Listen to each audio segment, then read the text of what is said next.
Hello po sa inyong lahat. Ang video po natin ngayong araw na ito guys ay magbibigay po ako ng tips para po mabilis po tayong matuto.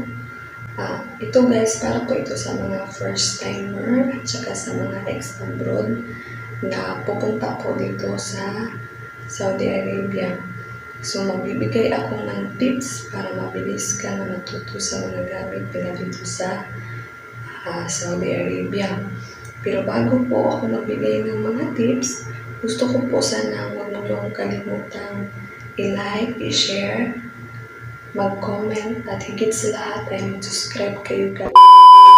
Ako pong iti-tips sa inyo ay sabihin mo po talaga sa amo mo na hindi mo po talaga alam kung paano po gamitin ang mga kagamitan dito po sa loob ng bahay. Kasi hindi naman po lahat ng mga tao, o diba tayo, hindi naman lahat is mayroon po mga automatic washing machine, may mga food processor, may air fryer, blender, pressure cooker, yun. Kaya sabihin mo na hindi mo talaga alam paano po siya gamitin. Bakit ko po siya sinasabi na kailangan sabihin mo na hindi mo alam gamitin? Kasi guys, nakakalimutan na natin ba? Minsan kasi feeling mo na alam mo na yung lahat ng mga bagay. Pero yung totoo, hindi mo pala alam. At maaari din na ikapahamak mo po ang pagsasabi pa na, alam ko na paano gamitin ang pressure cooker. Pero yung totoo is hindi mo pala alam. Nilalagay mo ang sarili mo sa aksidente.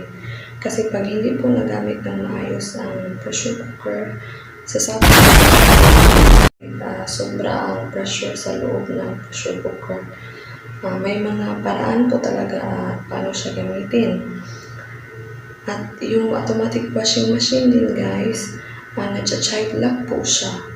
Depende po sa anong klase po na washing machine. Kasi dito talaga sa Saudi Arabia, pag hindi mo po alam gamitin yung ibang bagay, yung ibang amo, lalo na paggalanti at saka super mabait, papag-aralin ka nila. At higit sa lahat din yung pagluluto o yung mga gawaing bahay, mayroon din silang pinapaaral dito. May paaralan din sila for that. Okay?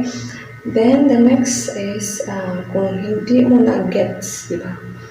Minsan kasi hindi natin nagagets yung tinuturo sa atin kasi madami tayong iniisip, nakakalimutan na natin kung ano ba yung tinuro ni madam, ano ba yung tinuro ni sir. Kasi minsan ako ang nagtuturo talaga sa akin sa mga gamit dito is yung amo kong lalaki. May mga manual po, pwede mo pong tignan yung mga manual kasi usually hindi naman nila yan tinatapon.